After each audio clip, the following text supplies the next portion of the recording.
Patch 14.2 is jam-packed with meta-shifting changes, so let's get you guys set up with everything you need to know, along with a complete update on the solo queue tier list for each role, thanks to the help of our challenger players and analyzing the most recent data. Also, be sure to subscribe if you haven't already, so you can be notified as soon as we upload a new tier list every single week. But before we get into it, be sure to check out SkillCapped if you want to truly get better at League of Legends. We're the only service that offers a money-back guarantee if you don't climb at least 5 divisions while actively using our service. We do this because our service really does work, and if it doesn't work for you, you shouldn't pay. Learn more at the end of this video or click the link in the description below. One of the biggest changes hitting the Rift in patch 14.2 will be the Rune stat shard adjustments. Armor and magic resist shards will be completely gone, and they'll be replaced by 3 new shards. The new shards will be 10% tenacity and slow resist, 65 flat health, and 2% movement speed. So there will definitely be some champions affected more than others by these changes, so let's talk about a few. Rammus is someone who loved running double armor in runes, as it not only made him tankier, but gave him more damage as well. This means we expect these alterations to be net negative for Rammus. Same thing for Malphite, as he loved running double armor due to all the armor scaling in his kit, so it's a negative outcome for Mal. On the flip side though, champions who scale off of health will become slightly stronger, as they can now run a flat 65 health shard along with a scaling health shard. The power of Ignite will become slightly weaker early on as well, because now that there is a 65 flat health shard, that basically chews up all the damage from an early Ignite. Remember, Ignite deals true damage, so having more health is actually more beneficial than armor or magic resist to counter Ignite. So although it may seem like champions should be easier to kill early on with the removal of armor and magic resist, the flat 65 health shard will make up for that quite well. Throughout 14.1, there's been this super broken strategy that players have been using in the bot lane, where both the ADC and support pick up the World Atlas starting item. This has been incredibly strong because the gold income is super nuts, and the ADC gets access to the Bloodsong support upgrade, which is huge value. If you guys have been abusing this in 14.1, it will no longer be viable anymore in 14.2, or at least that's what Riot's intending to achieve, as they'll be nerfing it, but we don't know exactly how just yet. Some junglers have had a more difficult time adjusting to Season 14 with the new Void grubs being added, so Riot will be toning down the damage of epic monsters. The base damage cap of epic monsters will be dropping from 16 scaling to 40 to just 15.5 at all levels. Now that there will be a tenacity and slow resist rune shard to choose from, Riot will be changing the unflinching rune. Instead of providing tenacity and slow resist, you will now gain 2 scaling to 10 armor and magic resist when hit by CC and for 2 seconds after the CC ends. Not only is Riot nerfing the support item stacking strategy, but they're also nerfing the support upgrade that ADCs have been taking in Bloodsong. Bloodsong's melee and range damage amps are both being lowered. Melee is down from 12 to 10%, while range drops from 8 to 6%. Frozen Heart is one of the most cost-efficient tank items in the game right now, so that efficiency will be dropping in 14.2, with the cost of the item going from 2,300 to 2,400 gold. The item that many of the strong AP bruisers have been running is getting hit with a nerf, as Riftmaker will have its cost increased from 3,000 to 3,100 gold. Even after its hotfix nerfs in 14.1, Storm Surge has continued to overperform on a plethora of champions, so it's getting hit with a second round of nerfs in 14.2. The AP on Storm Surge is dropping, going from 100 to 90. We have a couple of buffs lined up for Horizon Focus, with both of its passive seeing changes. The Hypershot passive proc range is being lowered from 700 to 600. Focus Reveal range is being increased from 1200 to 1400. Not a super big buff here, as a lot of the champions who like Horizon Focus the most never had a difficult time proccing the Hypershot passive, as 700 range was more than plenty for Xerath and Lux. Stridebreaker champions have been, for the most part, underperforming in Season 14, so we have a small buff to the item. Cost of Stridebreaker is being reduced by 100 gold, going from 3,100 to 3,000. A pretty negligible buff here that won't affect too many champions revolves around Steel Sigil, as the cost of the item is being lowered from 1,200 to 1,100 gold. Top lane has by far the most amount of champion changes for 14.2, as there are 9 unique champions being altered. Camille is first on the list, and she will be receiving 3 separate buffs. The first buff is to her base health, as it's being increased from 646 to 670. Factor in the new 65 health shard, and Camille's health bar will be a lot more chunky at level 1. Passive cooldown is being reduced by 2 seconds at the early levels,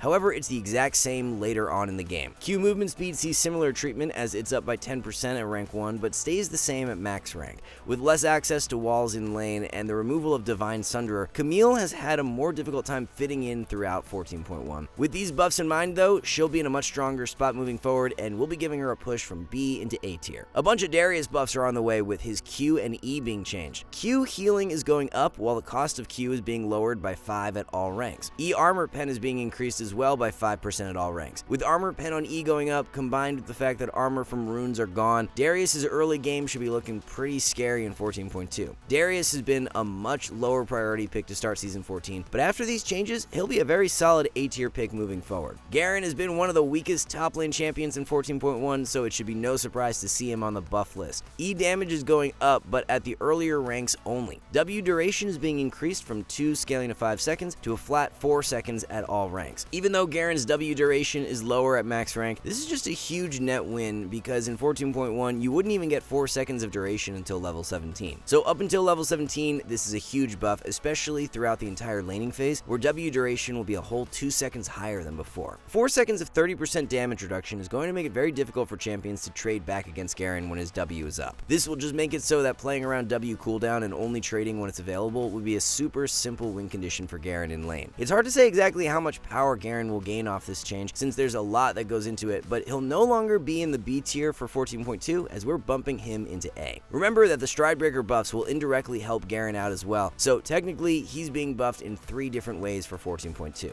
According to Riot, they went a bit overboard with the Gwen hotfix nerfs in 14.1, so they're pulling back on them a bit. Gwen's passive AP ratio is going up from 0.65% per 100 AP to 0.7% per 100 AP. Riftmaker nerfs will hurt Gwen this patch as well, so in the grand scheme of things, she should come out of 14.2 more power neutral even with this buff. Gwen will be placed in the top lane A tier for 14.2. Some much needed Illaoi buffs are headed to live servers with her health, mana, and passive healing all going up. Health growth is being increased as it looks like you'll now have around an extra 100 health at level 18. Base mana is going up from 300 to 350 to give Illaoi some more laning strength. As for the passive change, missing health heal is going up from 4.5 to 5%. Considering how garbage Illaoi has been in 14.1, we really don't see these changes moving the needle and propelling Illaoi back into a viable spot. At the very most, we could see her as an average pick, but for now, we'll be leaving Illaoi in the C tier. Shen will be getting a very simple yet effective buff for 14.2 as Riot will be increasing his base AD from 60 up to 64. This will help Shen out a ton in lane as his trading pattern always revolves around auto-attacking multiple times. With the AP bruisers in meta right now for top lane, it is a bit more difficult for Shen to fit in, but he will be a really solid counter pick in 14.2 and placed in our top lane A tier. With all the top lane buffs covered, we have 3 champions nerfed for 14.2, starting with Jax. Jax E damage is taking a pretty massive hit with its base dropping by 15 and the max health damage falling from 4 to 3.5%. It looks like the tower taking power of Jax is actually going up though, as his W and R will now deal 50% damage to structures. So the early game of Jax is most definitely nerfed. However, the mid to late game split push strength of the champion is up. E damage nerf is just so big early on that we're leaning more towards these changes being net negative for Jax, and he will be moved down into the top lane A tier to reflect that. Rumble has become way better in Season 14 with the changes to AP bruiser items, so he's on the chopping block for 14.2. Q damage is being sliced and dropping by 10 at all ranks. E magic resist shred is being shaved off as well, being lowered by 2% at all ranks. A lot of Rumble players have been running Storm Surge, so nerfs to the item will negatively affect the champion too. All things considered, Rumble loses a good chunk of power in 14.2 and he will be moved down to the top lane B tier. And for the 9th and final top lane change of the patch, let's have a look at the Teemo nerfs. E AP ratio will be dropping from 30 to 25%. R recharge rate is being increased well by 5 at all ranks.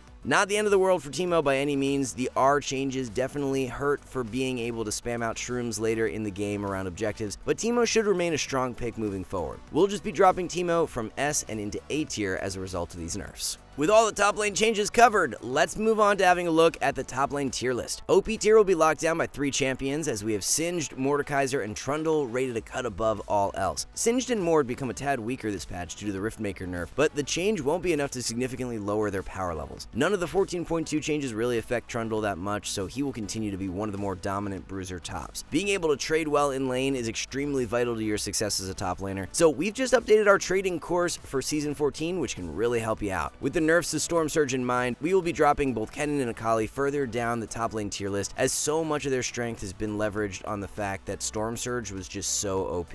A few AP junglers are being buffed for 14.2, and first up is Gragas. Armor growth and health growth are both being increased. R cooldown is being lowered as well, dropping by 20 seconds at rank 1. So more gank threat for Gragas throughout the early to mid game now. When you take into account that Storm Surge has been the best item for Gragas though, nerfs to the item are going to lessen the effect of these buffs. Gragas' overall power level should not be increasing all that much for 14.2, so he's going to remain in the jungle's C tier for now. Another struggling jungler from 14.1 will see buffs in 14.2 as Karthus is next in line. Q damage is going up from 43 scaling to 115 to 45 scaling to 125. W magic resist shred has been increased as well from 15 to 25%. These would be pretty solid buffs if Karthus wasn't literally a 45% win rate jungler in 14.1. At most, we see these changes giving Karthus 2 or 3% to his win rate, but even then, he'll still be a bottom percentile jungler in 14.2. So with less changes to jungle compared to top lane in 14.2, we don't have as big of a shakeup to the tier list. OP tier will remain as to where we had it last patch, with Lilia, Rengar, and Master Yi on top. One minor adjustment we're making this patch is moving Rammus out of the jungle S tier. As mentioned earlier in the video, the fact Rammus no longer has access to armor and runes hurts him more than the majority of champions, and he should be losing a decent amount of strength. One jungler who should actually like the direction of the rune changes is Ivern. It costs health for Ivern to use his passive on camps, so the flat health shard in runes will help keep him a bit healthier at all times early on. Ivern's play rate is quite low right now, but we definitely think he's one of the more slept on junglers to start Season 14, and you'll find him in the S tier. The new movement speed shard should be quite interesting for junglers as well, as they're all going to have the potential to clear and move around the map a bit faster in 14.2. Even though the majority of champions who run Stridebreaker have been pretty weak to start Season 14, Bel'Veth has been an exception and will become an even better S tier pick this patch. Making our way into the mid lane now, Ahri has been one of the weaker performing mages to kick off Season 14, so Riot will be giving her a small buff in 14.2. E cooldown is being lowered from 14 to 12 seconds. Pretty minor change in the grand scheme of things, especially when you consider that the Storm Surge nerfs negatively affect Ahri. We really don't see Ahri gaining much win rate at all in 14.2, and she'll remain in the mid lane B tier. For the very first time, it looks like Hui will be moving out of the mid lane basement. Another round of buffs are on the way for 14.2, and if you're an experienced Hui player, he's definitely going to be a great pickup. E cooldown is dropping from 15 scaling to 11 seconds to 12 scaling to 10 seconds. EQ fear duration is also going up at the later ranks, so Hui's ability to fend off dive champions and peel for himself becomes much better in 14.2. Riot has stated that they want Hui to settle out around 48% win rate for solo queue. Since our tier lists are catered towards showcasing the best champions for the average player in Diamond and below, it's unlikely Hui ever moves above the A tier. With that being said, this doesn't mean that if you spend a ton of time on Hui that he can't become more impactful than champions we have rated above him. Hui is such a unique pick, so even though for the average player he's probably never going to be an optimal pickup, don't be dissuaded in learning to play him if you enjoy a challenge. For Hui's tier list placement in 14.2, he'll be moving up into the B tier as an average mid lane selection. Riot has a very minor buff penciled in for Veigar, with his base health being increased from 550 to 580. The removal of Everfrost and new Season 14 itemization has not been kind for Veigar, and a buff like this won't really fix that. C tier is where Veigar will continue to be placed on the mid lane tier list. Not only is Riot tagging Storm Surge with a nerf this patch, but they're also doubling up and directly nerfing Fizz. Fizz has been one of the most broken Storm Surge abusers, so Riot wants him removed from the top of the meta immediately. QAP ratio is being lowered from 50 to 45%. WAP ratio drops as well from 40 to 30%. So Fizz will have held down an OP tier slot for just one patch to start Season 14, as he'll be dropping into the S tier for 14.2. We have a bit of a new look to the mid lane OP tier for this patch. Fizz dropping down means a slot opens up, and we'll be moving Uxin and Echo up to join Vladimir. Even though the Riftmaker nerf negatively affects Vlad, he's actually going to like the rune changes more than most mid laners. Vlad scales really well with health because his health is converted into AP, so the fact there is now a flat health shard instead of armor or magic resist is quite nice for him. Uxin has been thriving with the new Voltaic Cyclo Sword lethality item in Season 14, and is one of the best lane bully mids that you can play right now. Echo being able to hit his mid-game spike of Rocket Belt and Lichbane much faster in Season 14 has been huge for him. Even though some Echo players have been running Storm Surge, the item is not necessary at all on the champion, so the nerfs really won't affect him. Lichbane's second on Echo already wins more than Storm Surge, so those of you who are running Storm Surge second on Echo in 14.1 should definitely drop it for Lichbane now. You'll notice a few minor adjustments across the mid lane tier list, as a few Storm Surge champions are being dropped down, including Galio, Zoe, and Akali. Nefiri is being further bumped back up the tier list, as her hotfix buffs from 14.1b combined with the lethality item buffs have helped her out really well. There's just one ADC that Riot has adjustments planned for in 14.2, and the lucky winner is Ezreal. We actually have a brand new Master and Minutes course for Ezreal on our website, so if you're looking to pick him up for Season 14, it can help you out a ton. Trinity Force losing power for Season 14 had put Ezreal in quite a weak spot, so the buffs are highly warranted. To help him out, Q, W, and R will see buffs. Q total AD ratio is going up from 130 to 135%. W bonus AD ratio sees a huge buff going from 60 to 100%. R bonus AD ratio is up by 20%, while while the base damage is increased at rank 2 and rank 3 only. Landing W when you have a couple of items will now become way more rewarding in 14.2. Besides Trinity Force being weaker, another factor holding Ezreal's win rate back a little in 14.1 is the fact the majority of players are still building Serylda's Grudge 3rd. Serylda's is much weaker now for Season 14 if you don't have any other lethality item in your build, because the armor pen you gain from the item now scales off lethality. The slow also now only procs when enemies are below 50% health, so the kiting strength from the item is no longer as consistent as before. So if Serylda's is no longer the play, what should Ezreal's 3rd item be? Spear of Shojin is currently slotting in really well and winning about 3% more than Serylda's. Ghostblade and Volcanic Cyclosword are also pretty sleeper 3rd pickups if you're playing into an enemy comp with more squishy champions. So all in all, with these buffs, and if Ezreal players stop building Serylda's 3rd, he should no longer be the weakest solo queue ADC, and we'll be moving him from C into B tier for 14.2. Ezreal is the only ADC change for this patch, so the tier list does not look very different from where we had it in 14.1b. Misfortune will reign supreme once again, as her ability to abuse lethality to its fullest potential puts her a cut above all else. With armor now gone from runes, it should actually make lethality ADC's even higher priority in 14.2. Remember, lethality is stronger the lesser amount of armor the enemy has, so the fact all champions will be losing 6 armor in 14.2 should bode really well for Misfortune, Lucian, Draven, Neela, Samira, and Jhin. Some supports even liked running double armor runes to get 12 armor, so the fact that's no longer possible will make lethality ADCs much better into many melee supports. Just 2 supports with changes for 14.2, and first up we have some buffs to Karma. Karma's health is being increased from 604 to 630. Q AP ratio is up from 50 to 70%. E shield AP ratio is up as well from 45 to 60%. With these AP ratio buffs, rushing Imperial Mandate, which has the highest amount of AP for any support item, will feel really nice. Mandate has actually been Karma's highest win rate rush item even prior to these buffs, so definitely try it out if you're picking her up. A core of Mandate into Shurelya's provides you with a total of 115 AP, so these AP ratio buffs can definitely be noticeable in the mid game. For Karma's tier list placement, we're going to be conservative for now and leave her in the B tier, as she has been underperforming pretty hard in 14.1, so even with the buffs, there will be higher priority picks. Blitzcrank has been an OP support throughout 14.1, so he's being tagged with a few nerfs. Base armor is dropping from 40 to 37, so when you also factor in that armor from runes are gone, Blitz will now have 15 less armor in the early game. The all-in power of Blitz is being reduced as well, with his EAD ratio dropping from 100 to 80%. Blitz shouldn't fall too hard as a result of these nerfs, but he won't be in that upper echelon anymore, so we're dropping him out of OP tier and into S. So let's take a look at how the support tier list is shaping out in 14.2. Maokai and Bard will be leading the way as the most OP support carries for solo queue. Both champs are just super insane with the new item Trailblazer and are dominating the meta as a result. Maokai especially just has such great synergy with so many of the meta lethality ADCs, as his lockdown helps them burst out a target super easily. Mao is definitely the champ you want to prioritize the most in 14.2 if you're looking to climb the fastest from the support role, as he's not only incredibly strong but extremely easy to pick up. 2 minor adjustments to the support tier list include Senna and Teemo both dropping out of S tier. Senna is hit with the Bloodsong nerf, while Teemo is being directly nerfed.